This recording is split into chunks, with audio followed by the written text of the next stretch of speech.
Hello, bonjour and welcome to your new Bonheur Private Wines video. A few months ago we looked at why oak is used in winemaking and what it does to wine and how. So if you watched that other video you must be pretty familiar with the impact of oak on our favorite beverage. But I want to take you further today and clarify for you something you've probably heard about at winery cellar doors or wine tastings, for example, which is French versus American oak. Many wineries tell you they use one or the other, maybe sometimes both of them for one particular wine, right? You would have heard about this, but do you know what it actually means and why it matters? Because yes, it actually matters quite a lot. It's not just about patriotism, but more about cost and, of course, taste. So let's go and dig into this. My fellow wine-loving friends, Julian here. Before we get started with the video, there is something that you have to know about. This video was made possible by the Bonheur Private Wine Partnership, and the reason I work with them is not just because it's been called the most unique wine club in America, but because they truly love the wines that they choose for you. Founded by Will Bonheur, the partnership is a small group of wine lovers who have come together to import excellent small batch wines that might otherwise get completely overlooked by large importers. They get them. Right now you can get your hands on 3 rare extreme altitude red wines from Argentina, from some of the purest, highest vineyards in the entire world, way up in the Andes Mountains. No middlemen, no additive packed supermarket wines here, no inflated costs. Plus you'll get exclusive access to more wine education videos from me, just like the one you're about to watch, to make sure you become an educated wine connoisseur. So make sure to check out the link in the video description to see if you want to become partner in something truly special in the world of wine. But for now, back to your video.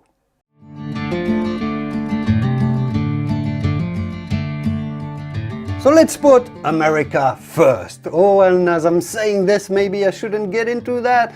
I mean, just for this video, because it makes a little more sense to start there. You'll understand why in a few minutes. What we call American oak in winemaking is actually American oak for 2 reasons. One, it is produced in the United States, in several states like Virginia, Missouri, Kentucky, Ohio, Minnesota, and Wisconsin, just to name a few.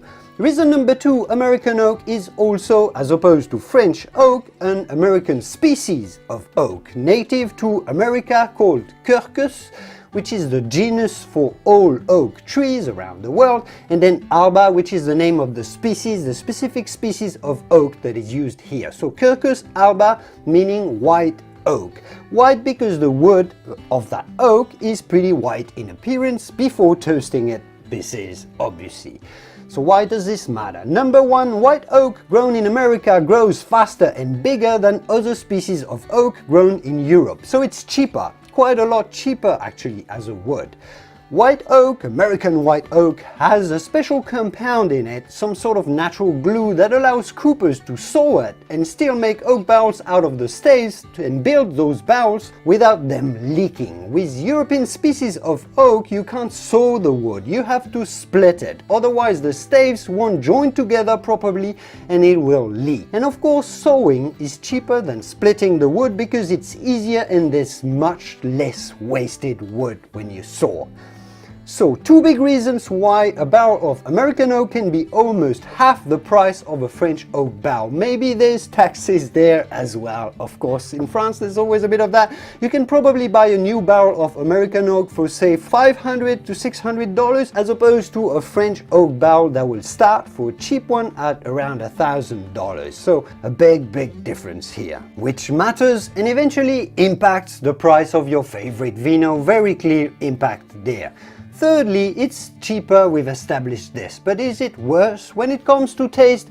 As I always say, there's no absolute, it's all very subjective, but let's say 2 things so you understand. First, the tannins in American oak are a little bigger and harsher on your palate because the wood is less finely grained. The grains of the wood are rougher if you wish. So to balance and counter this, American oak needs to be heavily toasted, which sweetens and softens the tannins and the feel. That's why you see those huge flames coming out of oak barrels they toast for making bourbon in particular, because they virtually burn the inside of the oak, they char it well as opposed to just toasting it for French oak.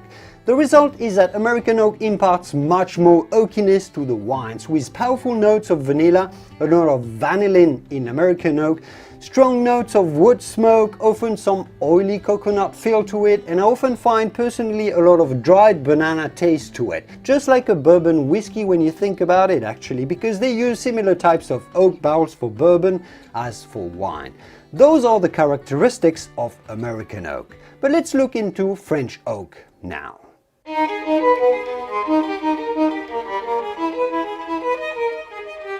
French oak is grown in France. It's kind of surprising that what is often considered the best oak in the world is indeed grown there, where they also make some good wine as well. But there's a good reason for this, so actually two very good reasons. Let's get through. Number one, France has a great climate for oak trees. It's not too warm or too dry like it is in Spain or in Italy, where the oaks are a bit small and very dry like green oaks. See what I'm talking about? You can't really use those for making barrels.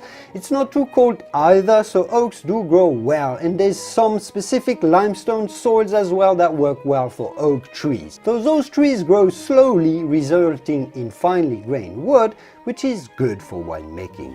But secondly, a lot of oak forests in France used for winemaking were planted during the Middle Ages or the Renaissance, the Enlightenment era, Louis XIV, those times, quite a long time ago, initially not for making wine barrels, but of course to build ships for the French Navy to support the colonies and the French Empire that spread, as you know, from America to Asia, through Africa, Oceania, everywhere. So they needed a lot of big oak trees for this, right? Another reason why there's a tradition of producing a lot of oak in France. But now, of course, we don't build ships in France out of wood anymore, so we use oak for wine or brandy. Did you know that? Anyhow, French oak is made from two species of oak native to Europe, of course this time, which are called Quercus oak, Petre, and Quercus robur. Out of tens and tens of species of oak all around the world, only 3 are good for winemaking: the white oak from America that we talked about, and those 2 French oak species. All of the others don't bring a good taste to wine. French oak has finer, smoother tannins than American oak, so you don't have to char it or toast it that heavily. So it gives a fine texture to the wines with less obvious impact or influence in terms of flavors to the wines. There's less vanilla, there's going to be less coconut to it, less caramel, less smoke. It's all a little subtler, more balanced and elegant, perhaps more complex and spicy as well. It's way more expensive, but some would say that it's finer overall. And that's the big difference between French and American oak.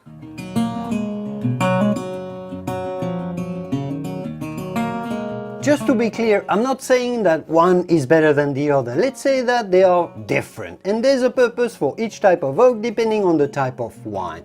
Clearly, don't disregard a wine because it's got American oak in it. Not at all. Many fantastic US wines are great using American oak. The Spanish, like in Rioja in particular, make outstanding wines using American oak as well. You did have a few great examples with our Spanish wine selection earlier this year. And that's because beyond the type of oak, it's how winemakers use it, what we call the oak treatment, that matters. So the impact of oak beyond the species and origin also depends on the age of the oak barrels that are used, how many years they have been used for to put wine into them. The older the barrels, the less flavors they give to the wine that they host. The level of toast of the barrels matters quite a lot as well, and finally the size of the barrels. The bigger, the less oak is in contact with the wine, which impacts on the flavors that infuse. So you can make a great wine with different types of oak, obviously depending on how you use it. Finally, I'll finish by saying that there's not many places outside of France and the US where winemaking grade oak trees are grown because it requires special conditions and also a tradition, a history of growing old trees. That's why you nearly always hear about French and or American oak, but not much else. But you may occasionally hear about oak grown in Central Europe being used, like in Slovenia, Hungary or Croatia, for example, even Russia, I think. But most wineries don't advertise or talk about using those very much, and I think that's for a matter of marketing image, I suppose. But know that these Eastern European woods are actually pretty good, so don't blame a winery for using them. They're almost as good as the French oak, maybe not as fine as the very best French oak, but pretty good nonetheless. And they are quite a bit cheaper as well, the taxes again. So it's the European touch without the French oak premium if you wish. So pretty good. And I'll leave it here for today. Now I think that you know virtually everything that you need to know and to understand oak in wine very well. I find it fascinating how a very specific natural product in the form of oak wood, very old trees grown in some places around the world, how that complements so well the fermented grapes to give wine its finesse and complexity of flavors. It's a fascinating world of wine. I hope I helped you see this again today. Thanks for watching, and I will see you soon in the wonderful world of wine. Cheers! Au revoir!